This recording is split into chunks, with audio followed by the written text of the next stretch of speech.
So one of the jobs I've got to get to do is I've signed my missus up to race in a few events this year, and this was the bike that I bought her to do the events on, a 1979 cr125, a really cool thing with a DG head, DG fork internals, various bits and pieces. Really smart thing, but someone has put some super long shocks on it, and my missus is only 5'2", so she's not sure about riding that. I've said we can get different shocks. It's got an original 23-inch front wheel, so I'd want to be changing that for a 21. But then she saw this little beauty, 1977 cr125. Now this is a short travel suspension bike, but she can pretty much fit on this straight away. So I've promised her I'm going to get them both up and running.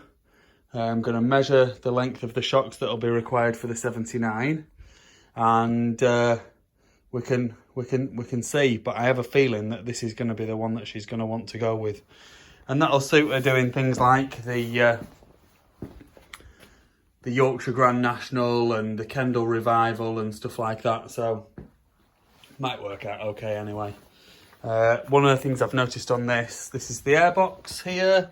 It's not in the bike. They've got a unifilter on the back of the carb. Now, I'm assuming, having had a quick look, that it's because they've lost this rubber boot that'll go from the airbox to the carb. So what I'm going to do is I'm going to take the seat and the plastics off, take the unifilter off, take the carb off, make sure it's clean, because when I started it before it wasn't revving very good, and I'm sure it's a fueling issue. And I'm going to put the airbox in, the original airbox in, and I'm going to measure that boot that I need to go between the carb and the airbox, and then I'm probably going to just draw one out on the computer, and then probably 3D print one.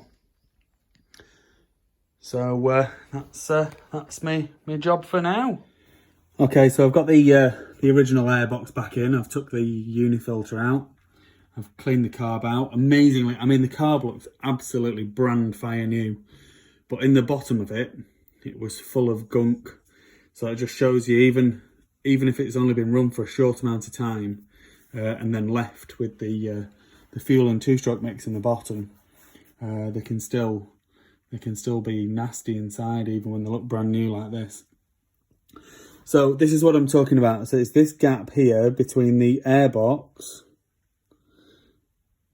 and the carb.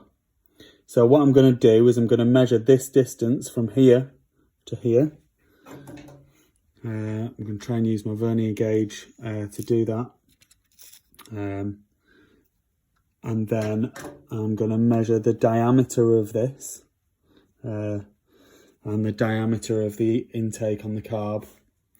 And I've noticed, it's probably difficult to see, but effectively this side of the carb here is almost perfectly in line with this side of the airbox. So it needs to be like an offset. So what I'm going to do is I'm going to measure all that up, and then I'm going to draw it up on the computer, and then hopefully print it out of a flexible filament that I've got, and hopefully that'll solve that little problem.